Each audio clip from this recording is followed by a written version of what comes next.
everybody. This is first Philly Stat Ops on the air. I think we're just going to start by introducing ourselves. So if we can go around the table, starting with Rich. Great. I'm Rich Negrin. I'm the Deputy Mayor and Managing Director for the City of Philadelphia. Al DiTilio, I'm the Director of Human Resources for the City of Philadelphia. Jerry Buck from Budget. Stuart Alter from BIS, Department of Technology. Dara Patel, I'm the Assistant Managing Director for the Managing Director's Office.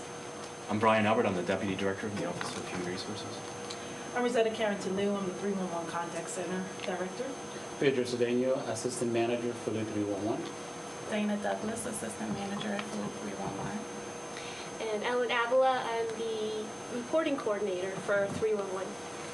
Kay Walters, I'm Assistant Managing Director and also Philly Stat. Catherine Lamb, I'm the Director of Philly Stat. Rich, do you want to start? Yeah, we're here today to do Philly Stat Ops. We had a great session this morning. I know a number of you were here around Philly Stat Outcomes, which is sort of the broader model around Philly Stat, which really ties to the mayor's goals.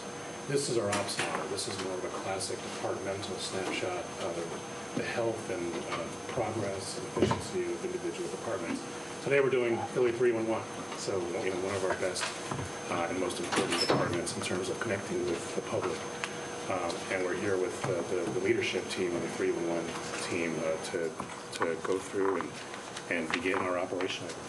So if you want to talk about Yeah. yeah.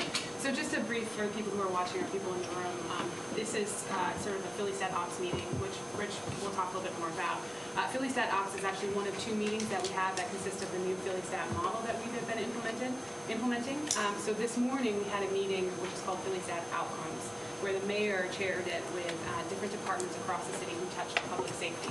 That meeting, that model is more about our broad strategic goals that aren't owned by just one department.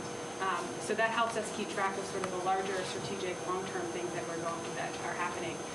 It complements the Philly Stat Ops model, which what we're doing here today.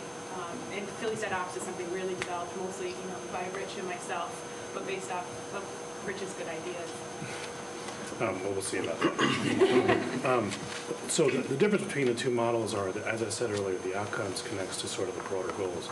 If we're going to have success around those broad goals, and if we're going to have success around our individual programs, our departments need to be working really well together. So that's the whole purpose of having the two separate models. You have the big picture approach and how you move the needle around key levers that drive whether we're being successful as a city around key things like public safety. But if we're not doing really well throughout the departments, if we're not doing well in the operational perspective, you're never going to touch those broad outcomes, or you're never going to be able to really see what you're doing different from a day in and day out operational view to make sure that we're improving across the city. So you really have to be, there's the macro and the micro. This is the micro. This is about how the individual departments are operating, how they're doing, how we're achieving our key outcomes in sort of those five broad areas: operations, customer service, HR and personnel, technology, and then obviously budget and finance. Those things combined kind of demonstrate the health and effectiveness of the department.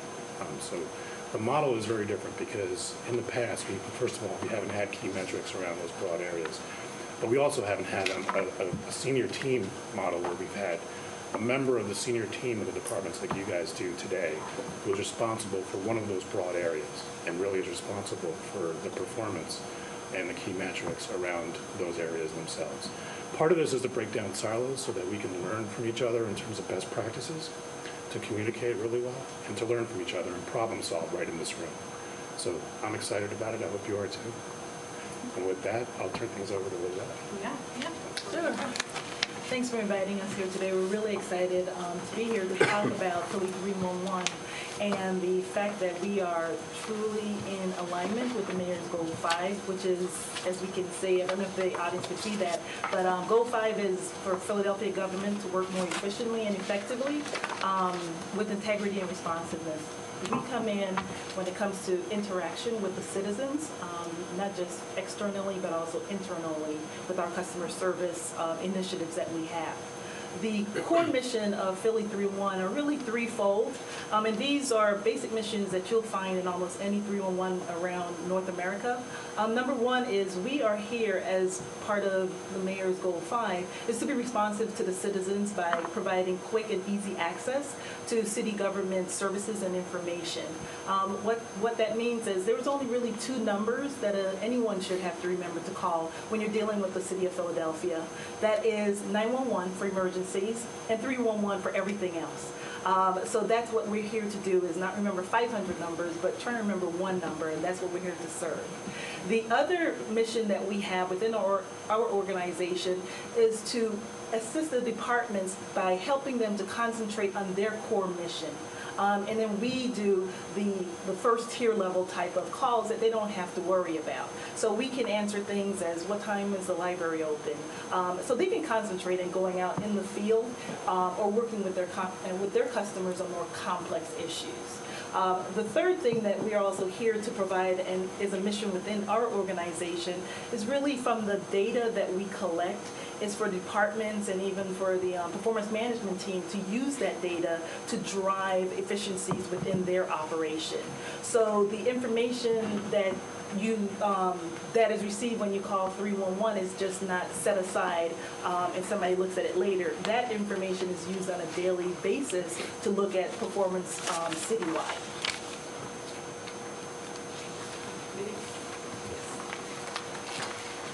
Strategically, as I said, Philly 311 is the non-emergency center for the city of Philadelphia.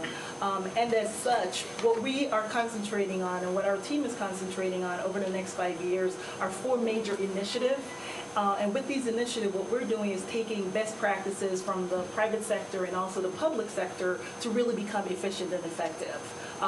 Part of one major initiative is really the collection of the data. We need to enhance and make sure we're actually collecting what the citizens are saying so that we know what the city of Philadelphia wants, what the constituents want within the different areas of the city.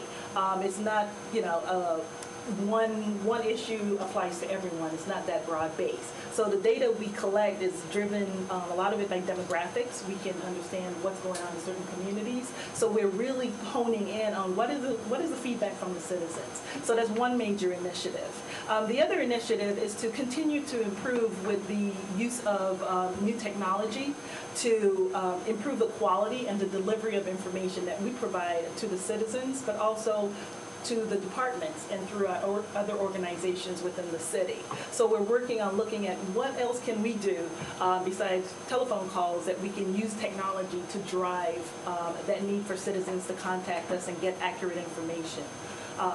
One of the last things we're also working on as a major initiative is increasing the accountability for delivery of customer service citywide. What that means to us is coming into this operation, one of the things that we're taking from the private sector and using well is performance management. That really lays the accountability amongst all of us to be able to drive customer service throughout. So that is an initiative along with creating a high-performance organization. So those are the 4 areas that we're looking at over the next 5 years to really cascade into Goal 5 of improving responsiveness to our citizens. I want to make a point on the collecting the data piece because I think that's really important. I know that a number of city council members make heavy use of 311. I know the mayor makes use of it. I know I have as well. We've coordinated and utilized really important 311 information through other key programs like Philly Rising. I think one of the neat things that it does, and folks don't often know that it's available, is it tells you what the service requests and what's happening in your community. So often I think it helps people like myself when I have a community meeting and I'm meeting with folks that before I even go there and hear from them directly, Rose able to give me a packet that kind of tells me what's happening in that community. I can go there armed with a knowledge of what are some of their issues and even ask some of the questions around what we're doing to address those issues before you even go there. 311 gives you that capability, where in the past we never had that. And it makes such a big difference when you go out in the community because you're talking about that community versus just across the board city of Philadelphia. So that's really, that has been a great help for a lot of the council people. We give that information as well as, ourselves going into the community. And when we looked at picking neighborhoods around Philly Rising, which is our neighborhood initiative around how we provide services in some of our most problem neighborhoods, we don't just look at crime data. We rely heavily on the 311 data so that we can tell what the quality of life requests that are going on. We wouldn't be able to do that without you. So it's really a valuable service. And speaking, as Philly said, about the data that we collect, the service request data that you're able to report on and that we take in now is really an area for us to focus on in the next year about how do we really package this, how do we analyze it to get meaningful, actionable information that we can feed to our departments. Our departments actually use to improve service efficiency and quality. So I'm very excited that it's just a wealth of data that we can look into. Plethora. A plethora, yes. Great. So during the fourth quarter, just want to highlight some of the accomplishments that has occurred within the operation. I just want to say at this stage, though, that, let me back up for a minute. With this operation, it was a multi-phase implementation approach, meaning that we would start off with a soft launch, we'd go into increased technology, and then we would begin to just do continuous improvement. Ro, can you slow down a second? Sure. Because it's our first session. Can you give sort of a short overview on the kind of history, how long 311 has been there, when you launched, when you hit some key milestones, just to kind of give a short overview before we get started? Sure. We started, 311 actually went live December 31st, 2008. 4 months before that, we were in the soft launch mode. That's when we were practicing, as to how what we thought the operation would look like. But we actually went live within 4 months of bringing down the switchboard group, which was the original group to come down into our operation. For those who remember, that's the 1776 number you would call to get telephone services and phone numbers. So they were one of the first groups that started off with us, and we consolidated a few groups into our operations after that. So December 31st, we went live. The thought process at that time was to then, within 4 or 5 months, move into a more complex technology infrastructure, to have that in place, using the latest and greatest technology at the time for call centers. Then from there, begin to look at other operations and see if it would make sense to come into 311. The timeline for all of that to have occurred was 18 months. So the soft launch and the go live happened December 31st. We were still in our starting phase. We haven't migrated, and we will be moving into the second phase, which is a technology upgrade. So what's been happening now, and that's due to just budgetary constraints. I mean, the whole country went into a recession. So rather than just fold the operation, there was a need, and everybody saw the need for this type of operation to exist. We've been you'd say the startup phase still for the past 2 years. During that time period, we've had about 3 snowstorms. We've had at least 3 snowstorms. The SEPTA strike. We've had multiple events that we come on board, we bring the team together. No big deal, right? No big deal, yes. We bring the team together, and we're there for the constituents. So it doesn't matter that we don't have the technology in place. That's what we're there to do, is to respond to the constituents. So it's nice to know that you reached 3.2 million calls while you're still in your startup phase. We're still in our startup phase, and we hit 3.2 million calls. We've also had over 200,000 service requests for service to departments, i.e. potholes, licenses and inspections, code violations. So we are just chugging along, again, because the demand is there from the constituents. And so we are fully operational as far as we're concerned. And the technology will come with the next phases. Good. So during our startup phase, like we said, we surpassed the 3.2 million inbound calls April of this year, which is astounding to us that we've had over 3 million people contact 311, and that's without promotion, public awareness, a campaign that's going on. So we've hit that. We've also, based on the lessons learned over the past 2 years working with employees externally and internally, we've enhanced our new employee training program. And again, that's based on lessons learned. We're continuously improving the operation, so we need to make sure that when we put someone on the phone, that they're ready to speak to a citizen. We've implemented and trained over 200 neighborhood liaison. With this neighborhood liaison program, we're really one of only 2 cities across the nation that has a program like this. What this program is about is really identifying community leaders who has multiple requests within their community that they need services to be handled by the departments, bringing them in and showing them a way electronically to log those requests 24 hours a day. They can go online and see the information and get updates. Again, it's targeted towards those higher batch type of community leaders who need to enter 2 or 3 requests at one time. So, that's something we're really proud of. We have classes once a month, but last month we were so overwhelmed. We had 2 or 3 classes that we had to put on just to meet the needs that were out there with this program.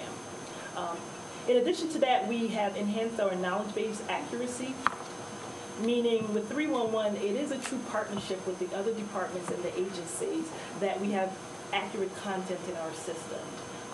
We rely on them to give us the information. So we continue to use their knowledge-based liaison to help us to continue to do that. So Rosetta, correct me if I'm wrong, the knowledge base in and of itself is a repository or a database of information that comes from all city departments. Correct. To help inform and arm the 311 operators with the information they need to relay to the citizens who are calling. Correct. Correct.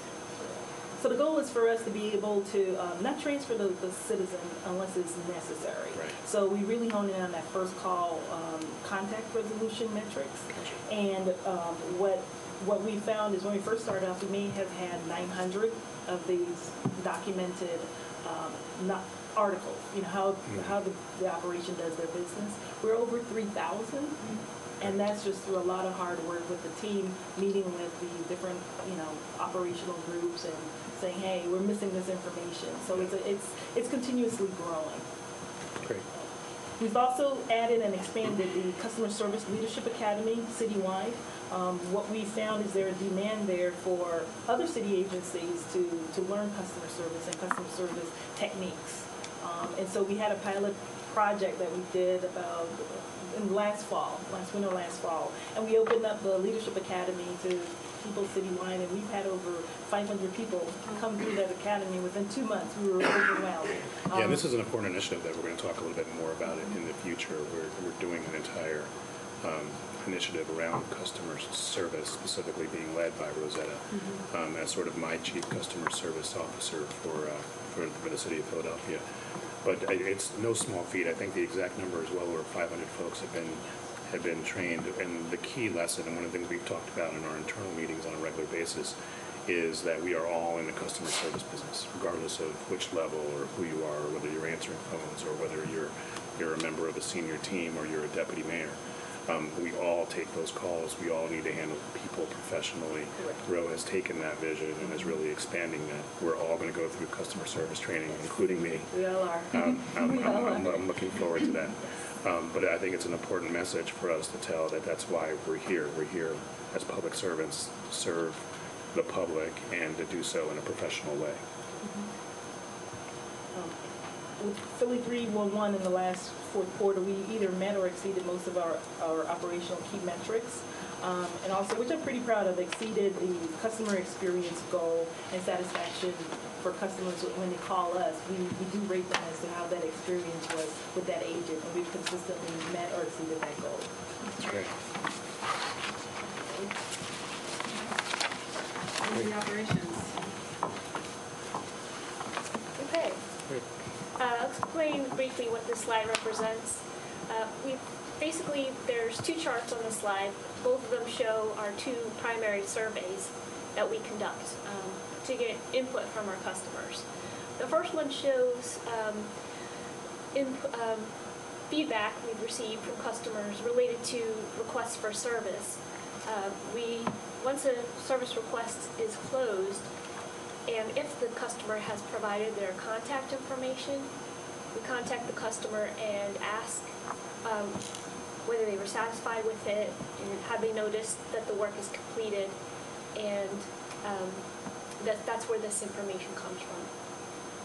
The second, Yeah, and I think, if I may interrupt, Sure. I think the point here is, we put this in the Philly Stat meeting, or the 311 presentation. It's not really a measure of your performance, though. We put it here because we like to see it, it sort of represents your operations. But it really speaks to the performance of the departments who are actually providing the service. So if someone calls you for a pothole request, it's not 311 that is filling that pothole.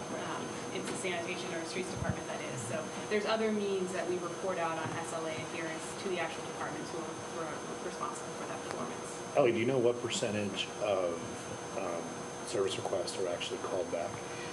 it's only, it's only average of 10 to 15%. Yeah, and is that because those are the folks who give us their contact information? It's two reasons. One is we don't receive contact information for all the requests. And the other reason is we don't survey the license and inspections requests because most of the time the customer can't tell if a violation was written. So that's why we don't survey that, because if the customer reports that the vacant house next to them has become Somebody open- else is getting the violation. Right. Yeah. Someone else is getting the violation, and the customer may or may not know if the violation was written. Great. The second chart shows our customer survey, customer satisfaction survey. And this is basically a measure of how are we doing in providing customer service. So Correct me if I'm wrong, Yeah. Ellie and Rosanna, this is sort of the key metrics for 311s across the country, correct? If you were to pick, there are multiple metrics, if you were to pick one that you cared the most about, this is it, Right, correct? right. It is. And it's been very encouraging to see the number go up. Some of the constructive criticism that we receive is often louder than the positive feedback. Yeah. But this chart does show that our customers are happy with the service we provide. Can you do a couple things? Sure. Can you, I want to hear about how the customer satisfaction score was the first year, Right. so that we can see some of the progress. Yeah, definitely. And then I'd like you to explain how you get that number, because I think you utilize a third party to ensure the integrity of that number, correct? Right, that's correct. So let's make sure we tell the public exactly how that's captured. Sure. During our we started the survey the spring of 2009, and it was kind of intermittent. Our results then were probably about, I don't have it here in front of me, but it's in the 70s, so 74%, around there. We increased by that summer, it increased up to 85%, but still, there weren't very many people surveyed. For the first quarter of FY10, we only surveyed 400 people. Okay. And as you can see here, we increased the number to thousands being surveyed. So the individuals who do the survey are not 311 employees. They are part of work-ready type programs where they are paid by an organization that is helping them get job experience. So they come in, and what they do is they call a customer and ask them 5 questions about their experience the day before with 311. So they don't really have any bias. They don't care whether the customer says positive or negative. So you have a high level of confidence in that number. Right. What percentage of folks are actually reached? What percentage of folks who call 311 are surveyed? That is, actually, it's only probably about 5%. Okay. So it's a small percentage. So it's a random sample, and who It is. determines the sample and who gets called? The way we determine it is we print a list of phone numbers for each agent. So the person who does the surveying gets that list and picks maybe 5 phone numbers off the list. That's all we have is the phone number. We don't have name, address, and anything else. So they just pick 5 phone numbers for that one agent and call the customer and move on to the next agent. So 311 doesn't drive that process at all. It's done by the folks who are actually doing the survey. Right. All we do is print out the phone numbers Gotcha. and they. Was this designed by was this a survey that UPS helped you design, or was this? This is a survey that's actually the city of Denver, 311. So we looked at different cities and then took that survey, and then worked with UPS to calibrate to So what make we're it sure doing. it's So statistically it's significant. correct. Okay. One of the things that we do, because to go from a 70-something% to a 90%, we're talking about driving, and where how does 311 get involved with that process. We don't tell the customer, the customer tells us whether or not they were satisfied with the experience. What we drive is the performance. So those surveys are linked back to agents. We look at what the customer is saying. We look at the positive and negatives, and then we work on action items to improve. If they're saying there are issues with, that person is not explaining processes to me, then we have refresher training classes. We know exactly what the customer is saying their pain points are. And the last thing we do is we link that survey result to the appraisals, to their annual results. So we're all To in this together. employee performance appraisals. Correct. Okay. Correct. So we're all in this together. I mean, it's not just one person. It's a team effort here. But we try and make sure we coach and we help them to improve performance. How do we increase the number of folks who are surveyed? Well, we need more individuals to do the surveying. So, yeah, basically So it's a resource issue. resources, correct. Typically on these types of surveys, it's between 5 to 8% of the customers are surveyed. So you can see, again, and it goes through a random process, so it's not, you pick. You're not picking and choosing. No, we're not You're picking it. No, and the information is centralized in a database that we have real-time information that we can review. Is there a certain number of folks who are surveyed per technician, or? Yeah, how do you do that? our goal is to survey 30 customers per agent per month, Okay, and we exceed that, Great. but that's our minimum. great. That's fantastic, by the way. 93% in this environment is really good. Congratulations on that. Okay, the next item here is the benchmarking database. This basically is a database that shows basic call center statistics across different 311s in the country. So we have this database together from maybe a year and a half ago, and we're updating it. We basically have all the information. We're waiting for information from 2 major cities.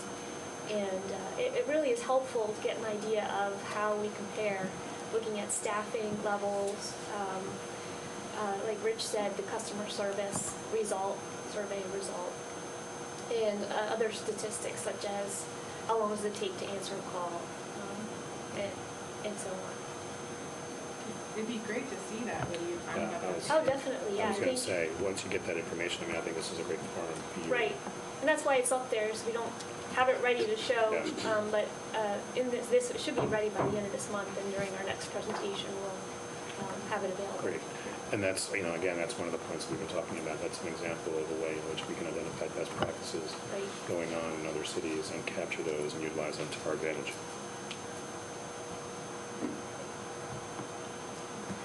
On the next point on this chart talks about consolidation, and again, as part of the multi-phase implementation of 311, the goal is to begin to centralize a lot of these duplicate, smaller call centers. And in fact, we did that in 2009 with licenses and inspections, where we consolidated their call center into 311. So they no longer have a call center. That commissioner is now able to work on core functions within their operation. So once we begin to go through the phase 2 technology upgrade, the next step is to really look at, okay, what makes sense to fall under the 311 umbrella. And I know So that's still on. You've even had a department like the First Judicial District reaching out and wondering how they can figure out a way to partner, right? Correct. For you to do that function for them as well. Correct. And what we see is a lot of the departments are reaching out because they hear of the quality assurance. We do a lot of private practice within the operation that makes sense, private sector practices. So quality controls, lots of coaching, lots of training. We also have the extended hours. We're open from 8 to 8. So, they get overwhelmed with calls and they look to us and say, hey, is there a way that maybe we could come under your umbrella, so. Great. See, and next on the slide, we're going to address the knowledge base. And you gave a great explanation of what the knowledge base is earlier in our discussion today. Don't count on that at all. The knowledge base is a repository. Okay. It is where we try to put in as much knowledge from the various departments as possible. Agents use the database in order to answer questions that customers pose when they call us, or if they come into our office, or if they send an email. And even recently, they're sending Twitter messages and Facebook messages to contact us. So we use the database in order to answer those questions, and we partner with the various departments to get that information. As I've heard Rosetta say, and I think she stole it from me, you are not your grandfather's 311. Absolutely. Right.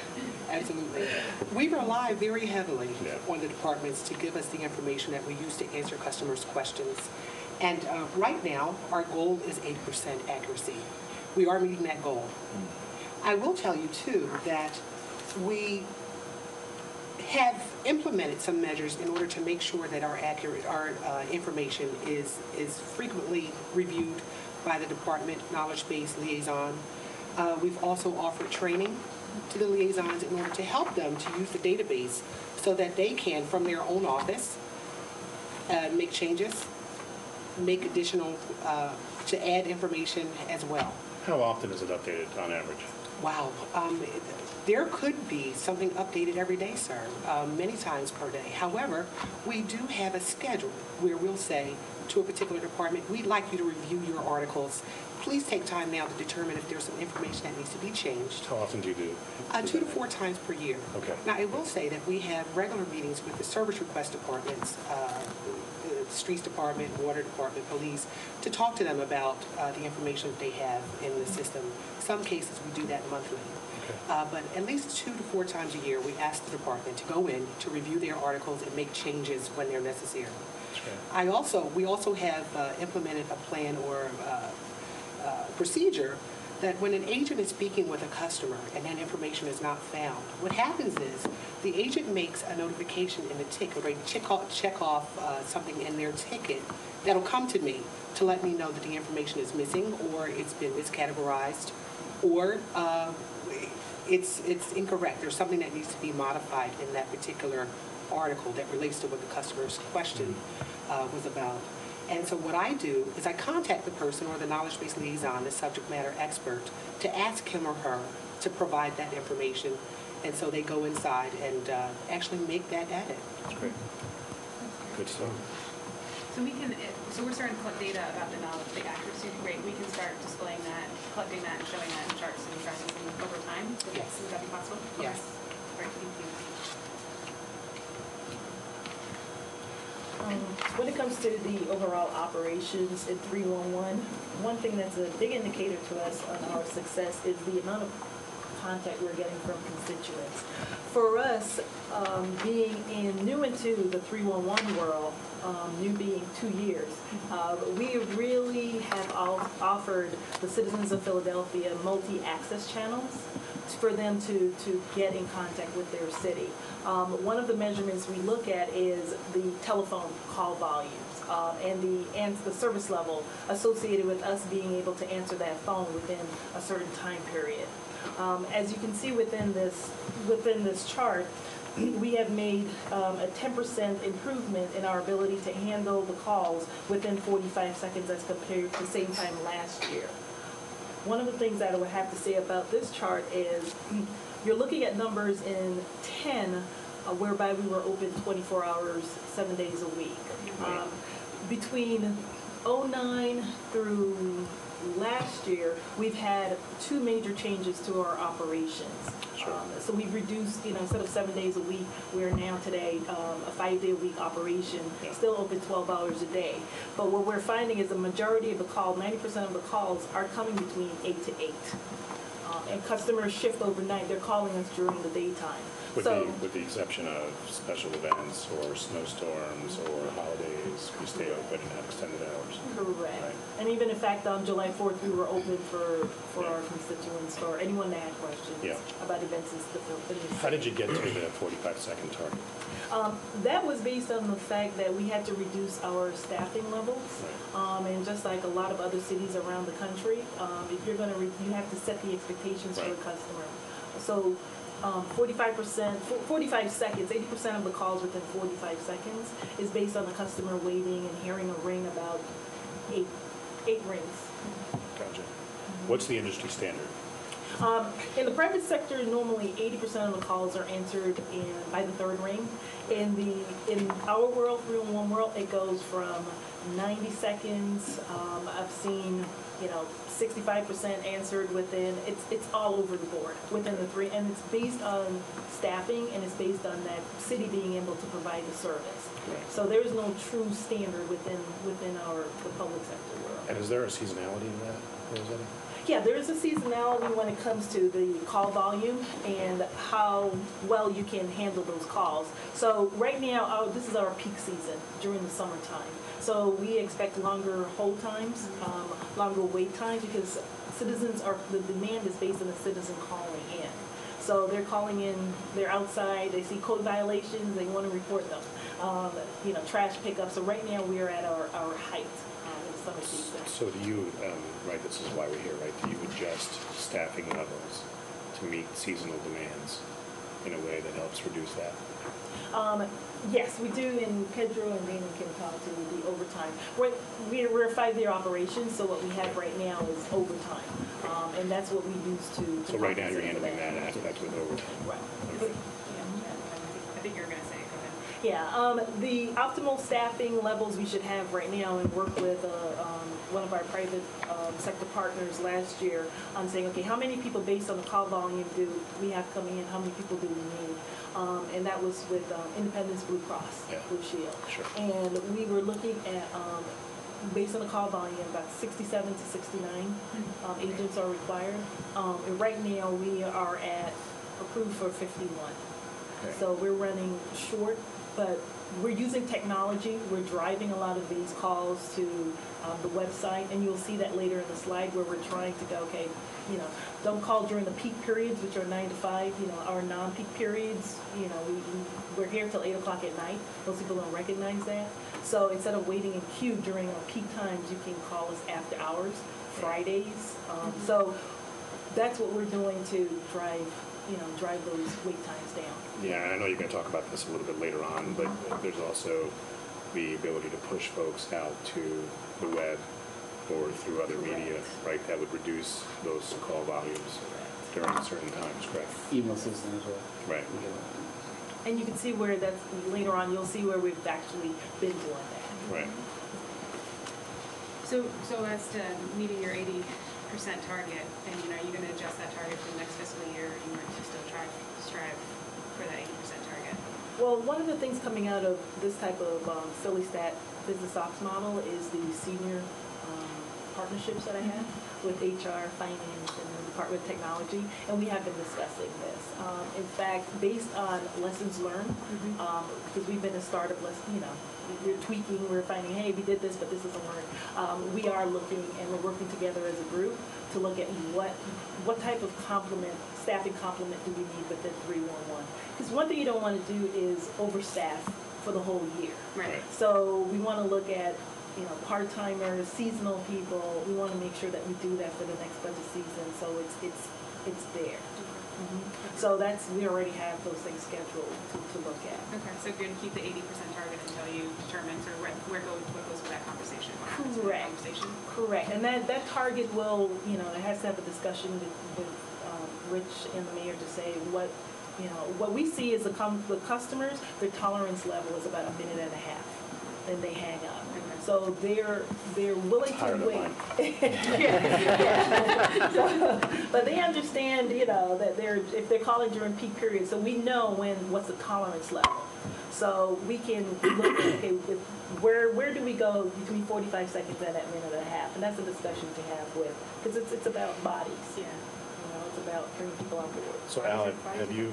Correct, bodies of technology. Have you talked to Ro about the sort of the seasonal issue? Can we figure out a way to try to address that specifically. We're working on it. We met with Roe last week, actually, and we talked Great. about the idea of bringing in temps and part-timers. So Great. we're working together on that. Great. I was just, do we have the ability to be flexible in the current budget, or is this something that we're going to have to wait for the fiscal year 13 budget? I think we can accommodate it within the budget because of the other vacancies. The thing for us, especially in a call center, even though we're in the customer service umbrella, call centers are a little bit different in which if the staff isn't there, for us you have to wait at least a minimum of 6 weeks for them to be trained and give their 2 weeks notices. So you're looking at, even though we get approvals today, that person won't be ready to get on the phones for about 6 weeks. So we're a little bit different from the other agencies and other departments in which, it's the person is going to hang on the phone waiting for someone. So we need to fill those positions very quickly. Yeah. The answer rate, even though we are short, we have our staffing is goes up and down. Our customers we're able to still answer their calls. We're not doing it within the 45 seconds, which is optimal. That's what we would love to have. But we're able to answer 90% of the call, 92% of the calls that come into the 311 operations. So, and that's an improvement over last year's 79%. And can I just can we dig into that a little bit, because I think that's a great number. So that's factoring in folks who drop off because they weren't picked up, and within they're like me, they're impatient and they don't stay on the phone longer than a minute or two. That's right. And they drop off. You're still at 92%, even factoring in that. Correct. Yes. And these statistics come from an actual telephone system, so you can, it's electronic. It's electronic, Yeah. so you pull the information. Great. One of the things that we did implement that has helped us tremendously is a piece of technology called an IVR, which is the interactive voice response system, and we're finding about 20 to 30% of our customers are using that, where they don't want to talk to someone, they just want to know, is trash going to be missed that day? So what we do is we put that on the front end. And what we saw yesterday were a lot of people wanted to talk to a person. So for us, it was a struggle yesterday because people wanted to talk to an agent. And so the call lengths are going to be longer. But most of the 311 operations are using technology to let the customers know in advance, here is what's happening. But if you want to talk to an agent, you still have that option. Well, let's talk about, because you and I discussed this yesterday. Post-holiday, your experience is very different. Right. Let's just talk so that there's some understanding around how that works, and maybe give folks some options when you have either a post-holiday or during the busy season of the summer, different approaches that they can utilize to get the 311 so that they're not on the phone frustrated. Yeah, so basically, after the holiday, one of the things that we did as a partner, we made sure I don't schedule anybody off. Unless something really happened that you have to be off. And if we have somebody that she got married, of course you have to be off. Other than that, everybody was in. You didn't ask her to reschedule her wedding date? I almost did, but... That's good. That's a little compassionate. But we make sure that we have everybody in staff because even though they know the trash is not going to be picked up, it's going to be a day late, they still want to talk to us. We get like a lot of phone calls like, when my trash is going to be picked up. It was the same question last holiday because the trash is going to be a day late. But they want to talk to us. And we want to make sure that people understand that after the holiday, it's going to be a little busy. Yeah. And So is there a way, utilizing the IVR, to put out a message when folks call, maybe after a holiday, to direct them to the internet, to direct them to email, to direct them to social media, so that they know if they want to wait and try to talk to a human being, that's fine, they can do that. But they have these other options that are instant gratification. we do that as well. I mean, Robin do a good job with the message. And she actually put a message, the trash is going to be a day behind. Whatever information we have is right out the IVR. Right. But they still want to talk to us. Right. And I guess, they have a really good weekend, but they want to talk to us. Also, in the recorded message, Robin, almost all the time will put, visit us on Facebook, here's our web address. Great. So that'll be announced as well, so. So do we always tell people in the IVR, do we always tell them in the recorded message when they call that they can reach us through the alternative means as well? Is that something we should do standard? Well, as far as the message is concerned, typically, sir, that message would say, please visit us at Facebook or go to the internet to look. But the message that's there today only indicates that the trash is past due, or it's going to be late rather. So I'm wondering whether we should have a standard, as part of the standard message, Sure. a communication that says, if you don't want to wait for, for an agent, you can also reach us in the other areas. In fact, Robin recorded that already. Yeah. and We did that's gonna record be- some. I apologize, pardon me. So you're way it's ahead of me going to already. be- Yeah. So instead of, for the IVR, we use the IVR for, it's quick, it's fast. And while you're in Right. hold, there are several messages that comes on. And part of that would be, you can email us, you can, use social media. I mean, we try and educate the customer while they're in hold. Right. But on the front end, we let them know what's going on within the city if there's Right. any exceptions. Good. And how long have you been using the IVR? The IVR came into play October of '09. Good. Yeah, Great. October of '09 we installed it.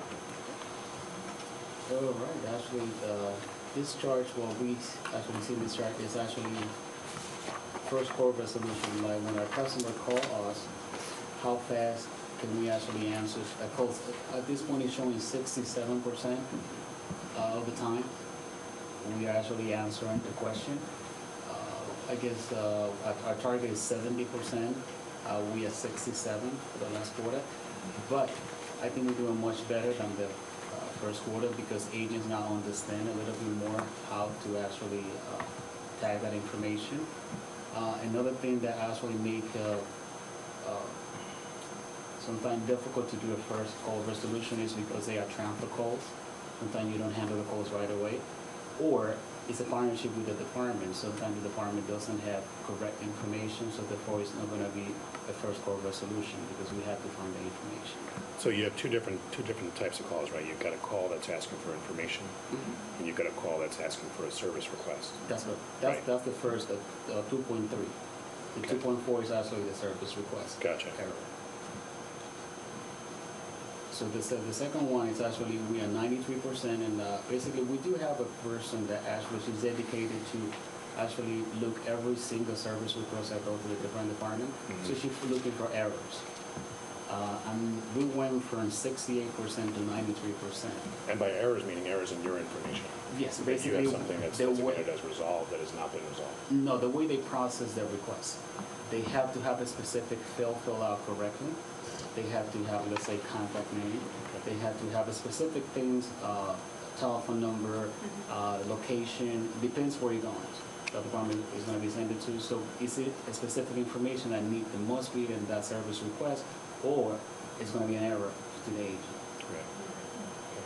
And that's important for your interdepartmental relationships, as well as, providing service to the residents as well. But the receiving end departments want to get accurate information so they can provide the. Sure, because one of the things was happening was like some departments might complain about 311 agents or us that sending the wrong information. So we actually keep an eye on that to make sure that people are sending the correct information the first time.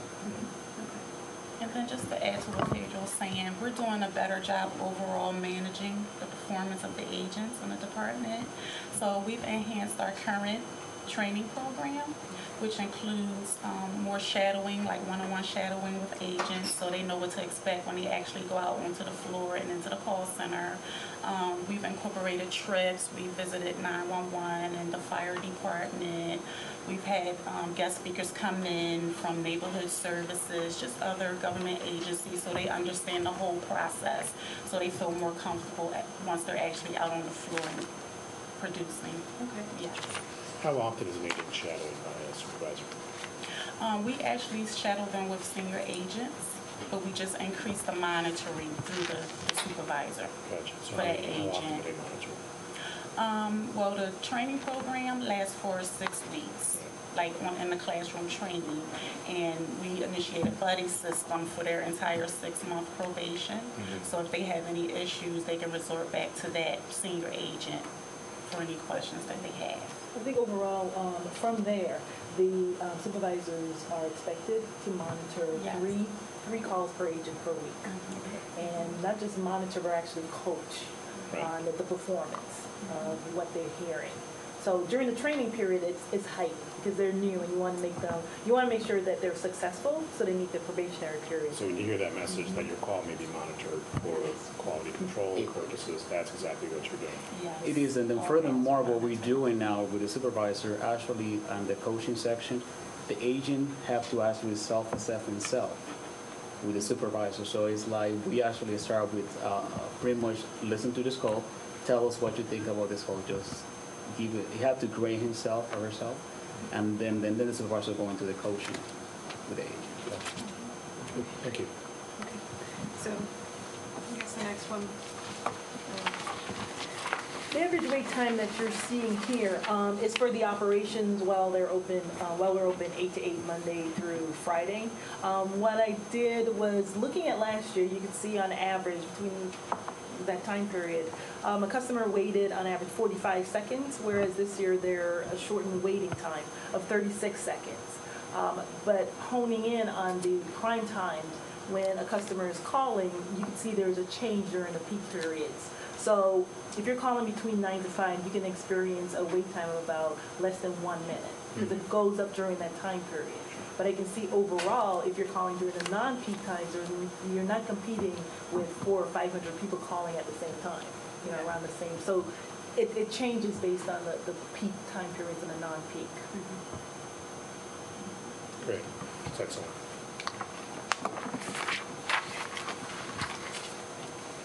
I'm sorry, actually going back, would you ever want to put a target to this number, or is this just, I mean, do other call centers put targets to this average wait time, or do they just tend to focus on that service level agreement? You monitor what the average wait time is. I mean, it goes back to your service level. Right. Are you achieving your service level goal?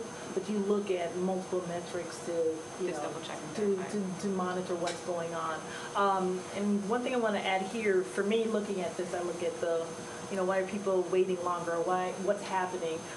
When we started out in 2009, our talk time was about 2.5 minutes. Our talk time now is averaging about 4 minutes.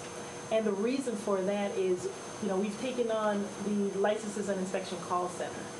With those, you get more complex inquiries. Even if they don't turn into a service request, there is a longer talk time associated to that. And Pedro kind of touched on it, but the first call resolution to us is critical because the goal for us is not to just transfer to another department. And if you really compare other cities, you'll see high transfer rates where they're transferring 40-50% of their calls to, so they're just meeting their goals, but, we're not comparing apples to apples here. So does the wait time include the time to answer? Yes. That's So the it's- speed of answer. So it's speed of answer, and then the person's put on hold. The speed of answer is, the whole time is not calculated. That's my question.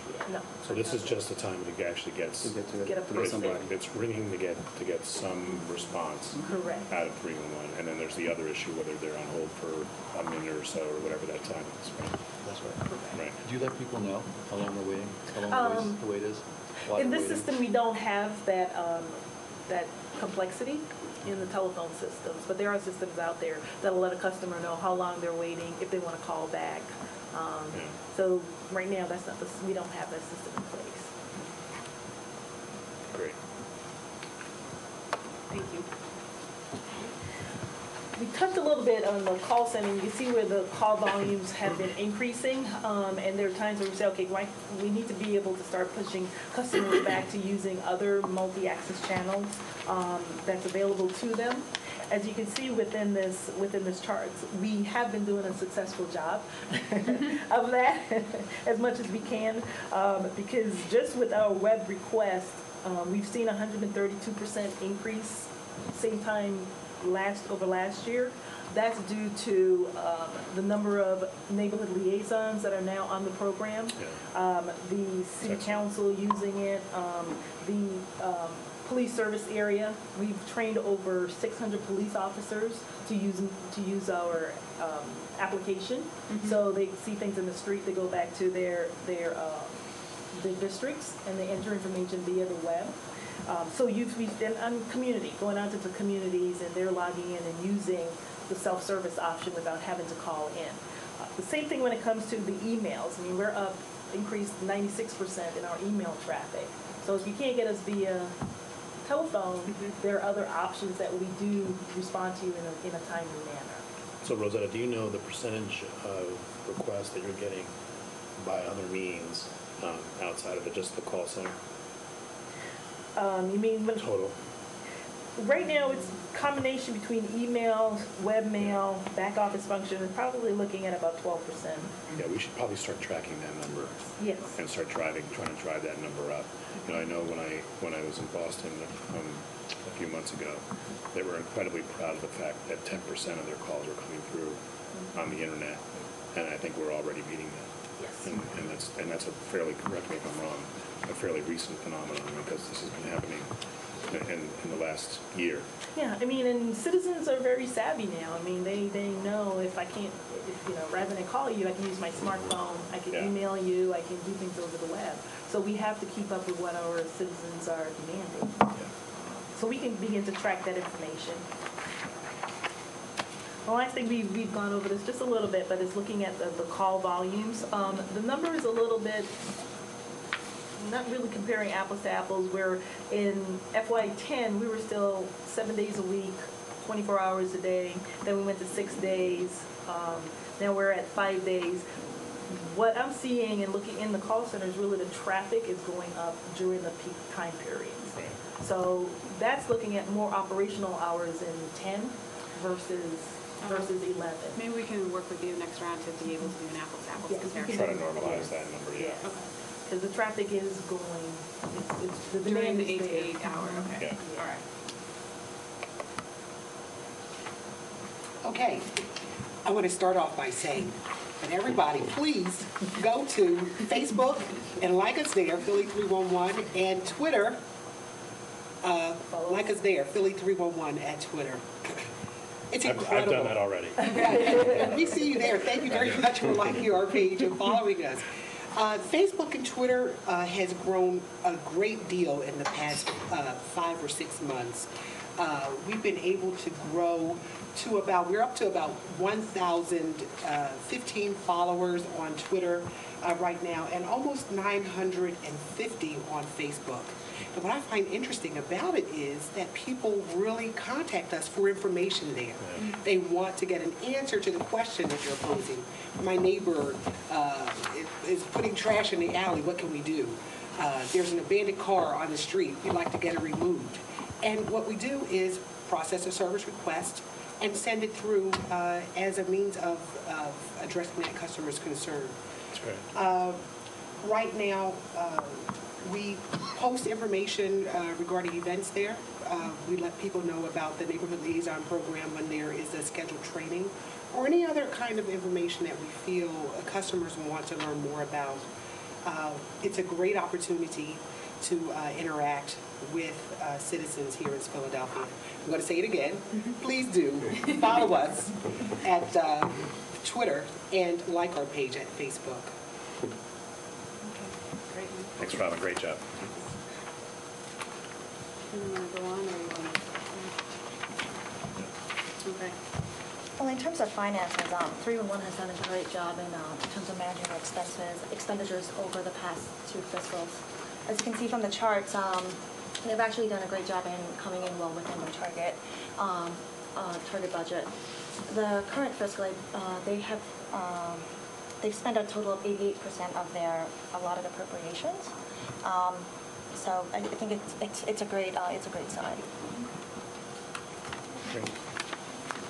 Nothing to talk about. Good news. I know. Good news. Speaking of being efficient. Yeah. Keep moving. Good news, keep moving. Keep moving. Pew did a study on us last year that looked at our cost per call, and also compared us to other cities as well. Last year, with the March report, the estimated the cost per call for Philly 311 was $2.20. as you can see, we continue to be more efficient and effective. And that's because we are managing the budget, but we also have the call volumes that really drive that cost down because we're taking a lot of calls for the bodies that are there. The median average within the 311 peer world is $3.39. Wow, so you're like almost half that. Yes, we are very $3.39 is the median. Well, yeah, I mean, I guess we have to be a little bit honest with this, though. It's just because you are a backup 911 center. Not all 311s are also backup 911. We have to be entirely honest, not just. Okay, entirely honest. You're not all 311s out there are backup 911 centers, right? Yeah, I think you're talking about the budget. Yeah. And yeah. the technology, with a lot of them, they are backup 911s, but it depends on the type. What makes the difference is the technology and how expensive their technology is and how it's gonna what it's gonna cost to maintain. So this number is gonna creep up, but we're going to be looking at technology that is going to be less costly than many of these call centers when they first open, where they're spending $10, $15 million on their CRM. Those costs are nowhere near there. Right. So we're going to see, once we implement the new technology, this cost is going to go up, but I think we're going to still be very, very, very competitive within our world. As far as indirect costs, are they in here too? Probably not, right? Indirect costs like fringe benefits. And services provided by the departments like the auditor and accounting and personnel. But again, the study that they did was a apples to apples comparison. Okay. Yeah, the study that Pew did was they took into consideration all of those, making sure those costs were the same. It would be good, though, to work on that model, Jerry. To get some of the indirect costs, so we can do that comparison as well. Sounds good. Okay.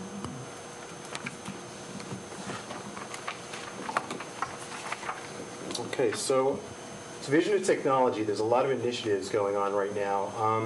Not that it's the only department, but we really see that 311 can really benefit from the use of applying technology, as you've heard in a lot of these conversations that have already gone on. So I'm just going to go through some of the current initiatives. The 311 BlackBerry app is a new project which was initiated to connect the citizens to city services through 311 on their BlackBerries. So the initial application is on the BlackBerry. It's native programming to the BlackBerry as opposed to other smartphones. So it's going to operate most efficiently on a BlackBerry. Right now, it's in the testing phase. City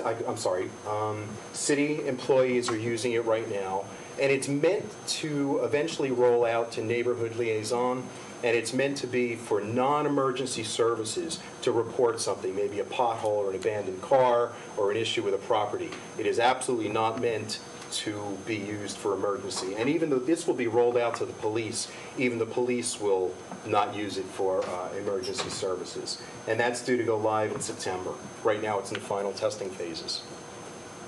The CRM program manager we see as being a really key person to come on board and help steward the use of technology, because since its inception, 311 departments across the country have really grown to maturity. They're starting to use all the new technologies like Facebook and collect the data and email and IVR. And how do you do that most effectively so that you're leveraging the knowledge base across the board, collecting data across the board, and understanding what your operations, how they are, and making them the most efficient that you can. Hey, So, Stuart, we've heard the term a number of times, and I know it's a term of our CRM. What does that stand for? What is it? Client relationship manager, and in this case, it's citizen relationship management. Yeah. So it's one of those acronyms that you use multiple times. Yeah. So it really is about how do you interact with the citizen. Right. And the most visible, obviously, is through the telephone system right now, and actual engagement with a service agent. So it's a system or a method utilizing technology, whether it be through telephone or web-based or application, that may allow you to have direct contact to the citizen where they are, wherever they are. And capture their information so you know exactly what this. You can, at some point, be able to kind of predict what's going to happen just based on the capturing of that data. Right. Great. And it can, it may be that it automates some reference to IVR based on is it a post-holiday and automatically have a message depending on what's going on. There's a lot you can do. So because there is so much, it's important to bring somebody in to really evaluate everything that's out there. The telephony upgrade is really important. It has become a citywide initiative, not just for 311, but we really need to upgrade some telephone infrastructure so that we can put 311 on top of it with a lot of other departments and leverage it citywide. And again, that's expected to be funded in FY12. This is also very important for the revenue, water revenue as well, because some of their issues that they're having are related to their old levy, correct? Or Yes. Okay. So we're looking to, lay that infrastructure. Website redesign, philadelphia.gov, Philly.gov 2.0 is being redesigned. It's in progress. Redesigning 311 is kind of the functionality of it is based on whatever technology we end up putting into place, but the look and feel of it is in the queue with the rest of Philly.gov for redesign. The police mobile data terminal is what I was just referring to. This is going to give the police the ability to report in non-emergency issues in a specific area. That's also in the final testing, due to go live in September. And the last initiative in place is an e-learning portal for customer service learning, and that is, I have it to go live by August. The only issue in front of us is really whether there are any bandwidths with the video. Likely there are not, based on the traffic that's expected to be looking at these learning videos, and if that's the case, you can probably go live within a few weeks. Great. Anything we can do to help on any of these timing issues and anything that's going on, just let us know. Okay. Will there be an iPhone app coming? Sorry? iPhone app coming Yeah. at some point? Everybody talks about an iPhone app, and we talked about that a lot, quite frankly. They're almost useless for the city because we don't issue iPhones. So, the thought was for us to develop it, even though it's harder on a platform like BlackBerry, because that's what we issue our employees, to start there, and then either utilize outside expertise through open sourcing or develop different models in the future where we can make it available on iPhone as well. The market share that we looked at was city employees first. Makes sense. So it made sense for us to start BlackBerry. Correct me if I'm wrong, Stuart. No, you're right. And then look to iPhone apps are actually easier to create, as I've been educated. By Android. And Android. So we can actually do that much easier later on, once we get through sort of the broader audience for us, which is city employees at this point, and then the general public later on. I just want, before we go to the next slide, I just want to highlight something that's on here. It's the police MDT and that project. What that project is we're working with the Philly Rising collaborative team, and this is something that we have yet to find. Maybe there's one across the country, but for a police department to actually be able to enter service requests in their police vehicles. So right now, we talked about 600 officers being trained to enter service requests, non-emergency requests, going back to the districts and entering it in there. They'll actually have the ability in their vehicles to do that as part of the Philly Rising expansion. So it's something we're looking forward to that's going to be rolling out in September. Yeah.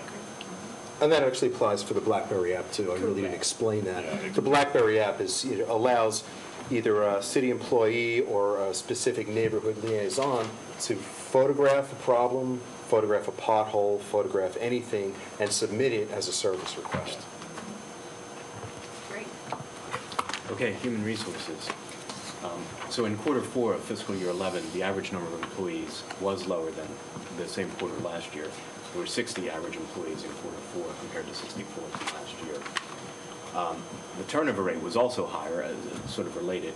The turnover rate for fiscal year 11 quarter 4 was nearly 12% compared to about 8% last year. Do we know how that? I know.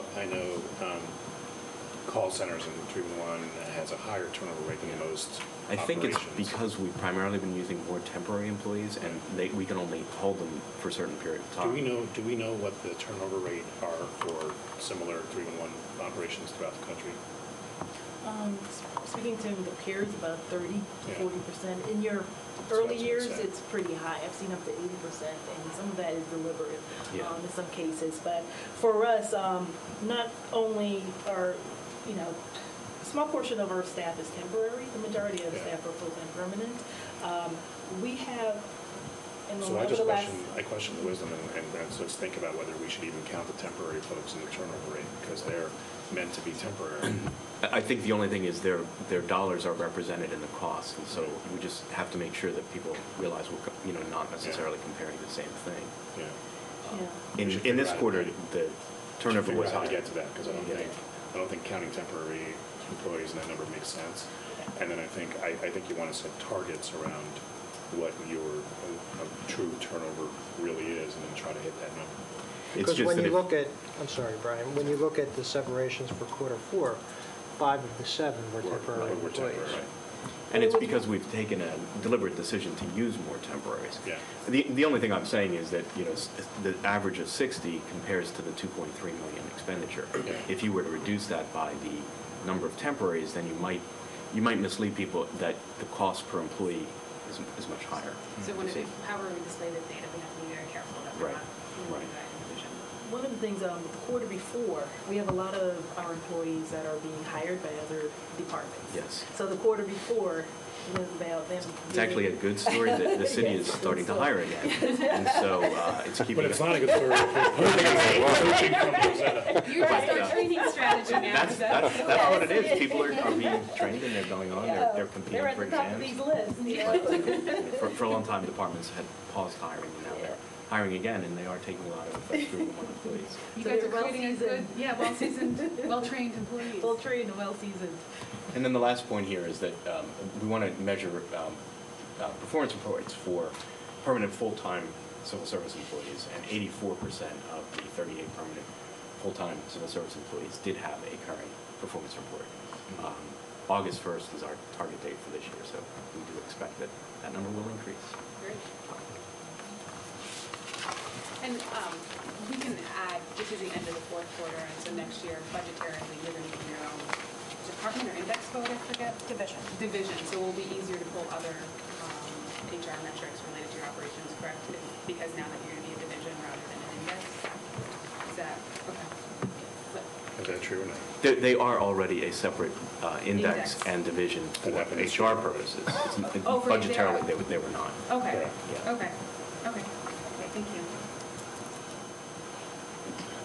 And they were part of the consolidation, which is sort of the shared services model. That's correct. Right now. We service their HR. We service the HR for all of your departments. Can you spend Departments a second just talking about that and how that's gone and what that is? Sure. So beginning in July 1 of 2010, the Office of Human Resources assumed responsibility for the HR functions for the departments that report to the managing director, and they are records, property, fleet, procurement, MDO, personnel, the Civil Service Commission, Mural arts. Mural Arts.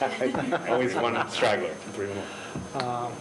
So that's gone pretty well. We function in the city with a decentralized human resources function, so all the other departments maintain their own HR units. So now we are responsible for providing both the strategic and the tactical HR functions. The tactical HR functions being your payroll processing, time and attendance, the strategic being the issues that we talked about today, how to staff up the call center for peak responses, succession planning, that sort of thing. So, the one thing I will point to is, we just mentioned that 84% of your civil service employees have current performance evaluations. Our departments have the best rate in the city. I think citywide, the average is about 60%. So we're really pushing performance management in the departments that we service. And what's particularly useful in 311 is they have all kinds of objective statistics on the employees. Number of calls handled, satisfaction rates and things like that. That's great when you're doing performance reports. So I want to make sure we pause there to talk about that, because I don't think that's, we should not just jump over that. Consolidating and doing a shared services approach can be really painful. We've been doing that in technology. It's a constant challenge, especially when you have a large organization. So it's actually happened on the HR side in those 8 departments, and it's gone very well. And that started in June July 1 of 2010. July, and has been, you know, in place for a year and is really a good story. So I wanted to thank you guys for all your hard work on that piece. Thank you.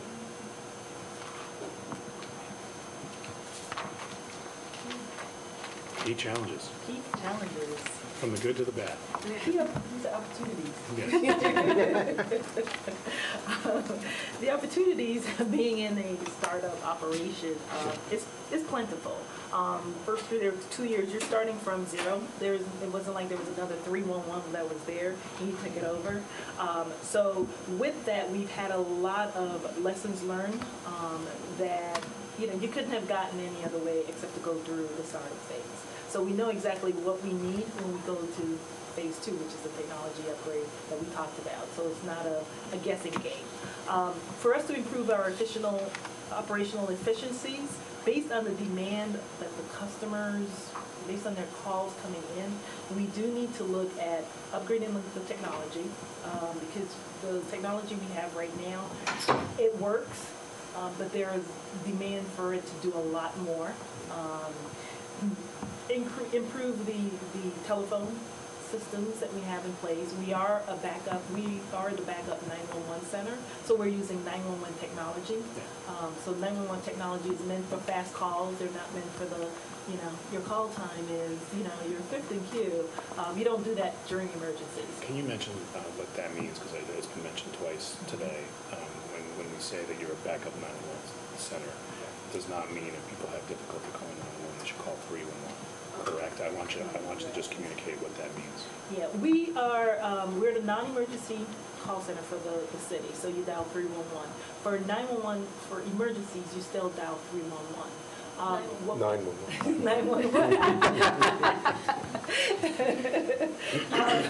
The backup, the function that we're acting in, we operate out of their 911 backup facilities.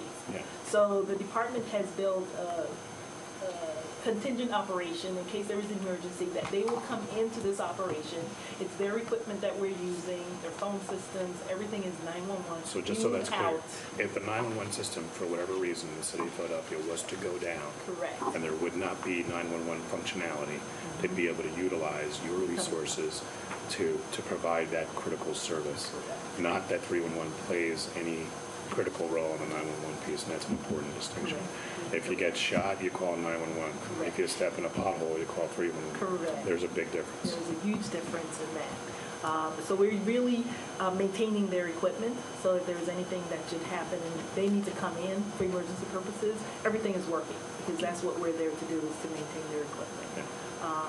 Yeah. So part of this operational efficiencies is to now move towards using 311 technology in 2011, 2012. Look at business process re-engineering as part of this, and also the data collections.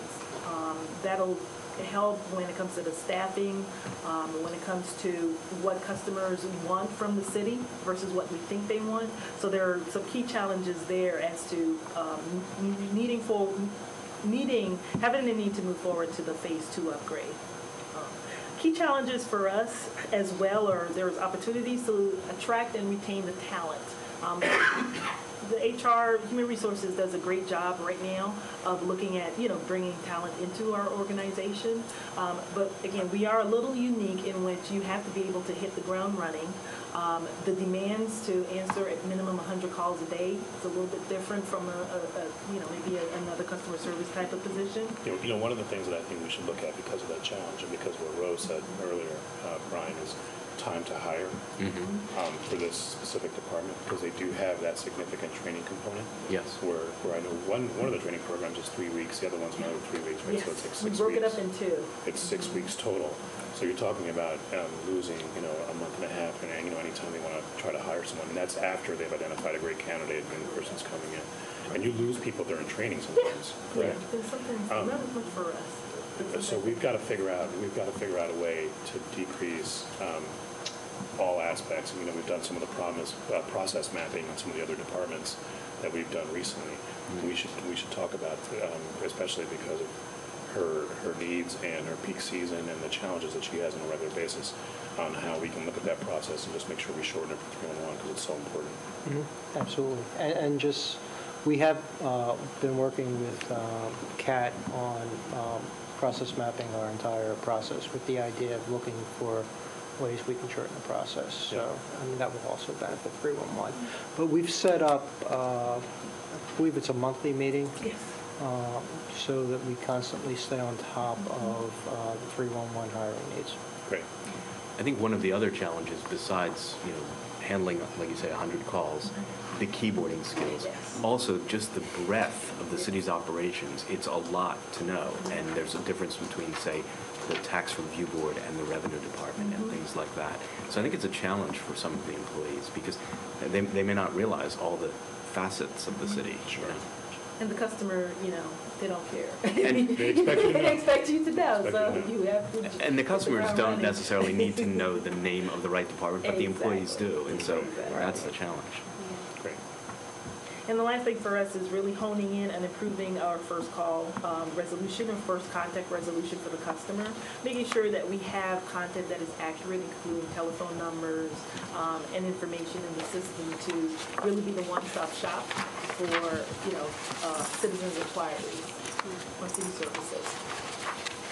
But with opportunities, we've had a lot of accomplishments as well. We have been able, as one of the, there are very few, again, I can't stress this enough, you can have traditional call centers where you're just taking the call. We really are citizen engaged. And that's through offering customers multiple options and ways for them to get in contact with the city. We use social media, we use the web self-service, telephone, emails. I mean, we have expanded the options that are available to the citizens. And in fact, last year we were designated one of 8 cities that was designated nationwide to receive the Public Technology Institute Award for citizen engagement. And this was our first year out the gate. And that was based on actual metrics that they looked at and they reviewed. And we were in the category with New York, Baltimore, the granddaddies of 311. So that's to really say the emphasis and that tie and alignment to Goal 5 is there, in which we're just not a call center, we're really engaged with the citizens. So that has been really, for me, one of the biggest wins that I'm very proud of that we're able to reach multiple people in different ways. Increased citizens engagement, we're out in the field constantly. We were just, Saturday, you guys were out at the Wawa. Chinatown celebration. I see you guys everywhere. Yeah, the Philly Mobile. Just the mobile team is everywhere. Can you talk about, Ro, one of the great things I think you've done that most people don't know a whole lot about because we're really piloting it in the Philly Rising neighborhoods is the Citizens Engagement Academy and how that works. Yeah, the Citizens Engagement Academy is a model that different cities has, but what we've done is been able to customize it to the Philly Rising area. And that model is based on how do we go out into the community and educate the citizens as to how local government works. Everyone has a thought process. They know somebody who knows somebody, and this is how you get in, and this is how you do things.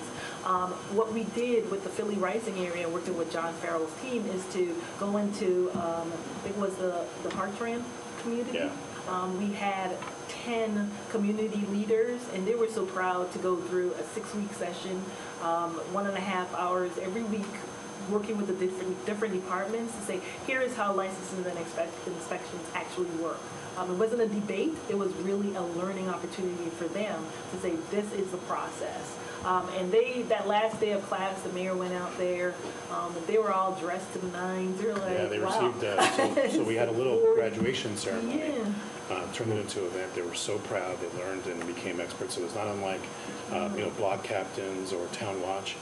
There were folks who were incredibly engaged, and there were folks who were, I know who they were, who were incredibly important to the Philly Rising success. Right. There were folks who were plugged into the community, and now they've gone through this session and kind of know how the city works and can be kind of a connector to other folks in the community on how to reach not just the city, but 311 specifically. Right, and it was funny because Diane Bridges is, when we first started and I was, talking to her about the idea, she's like, she's been around for a long time, doing this. She was, she said this at the end going, when you first said it, I was like, I knew everything.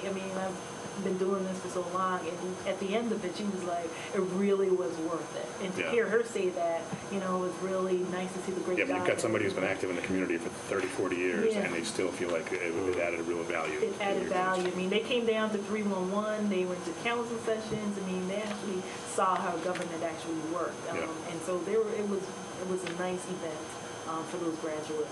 It's great. So that was the first inaugural program, and I know John has plans to roll it out into the different areas across Yeah. the city. But it's really a key success. Great. That citizen engagement also can become a part of the solution. So when we look at technology, you know, what does the citizen want to do? How can they participate? Open source, you know, all of that stuff. Yeah. And what we're That's a trying to do is possibility. make it transparent as well, because there's no secrets. You know, Right. this is, you know, Well, if it's you a want a pothole fill, this is the service level, you know, the time that response time that it'll take. You can go online, put it in yourself. I mean, you can see the city in action. And what you're Yeah, saying, exactly. Stuart, I think is defining citizen broader to include the tech community. Correct. Tech Right. community and Yeah. participation. You know, if they help design the solution of 311, can it be even bigger? And, you know, we'll see where that goes. Yeah, that's neat. Great. All right. Just want to wrap up again with our core mission in 311. We start with the mission. We start with the mission We end with and the with the mission. mission again, and in alignment with Goal 5, to be more responsive to our citizens, is Philly 311 is here to provide the public with quick and easy access to government services and information while providing the highest possible level of customer service. We want that experience to be good when you call in. The second core mission is to assist the department to do what they do best, which is the more complex core functions within their operation, and let us deal with the simpler types of calls that you don't have the staff for that. The third thing is to provide recommendation and provide data as to how government can be more accurate and consistent and be able to deliver services in a timely and accurate manner. Great. Thank you very much. Fantastic job, guys. And I just want to plug, as Robin did for 311, Philly Stat also is on Twitter and Facebook. As well as we have a webpage, and we do have an email address, so if anybody in the audience or out and watching us is would like to contact us, phillystat@philly.gov, you can reach us there, or you can follow us on Twitter or Facebook. Let Robin do it in the Oh, yeah. voice. You have a professional voice? Professional voice of Robin. What, for Philly Stat? Yes. For more information about Philly Stat, check us out at facebook.com/PhillyStat. Follow us on Twitter at PhillyStat. Find us online at phila.gov/PhillyStat. And email us at phillystat@phila.gov. Great job. That was Thank good. you.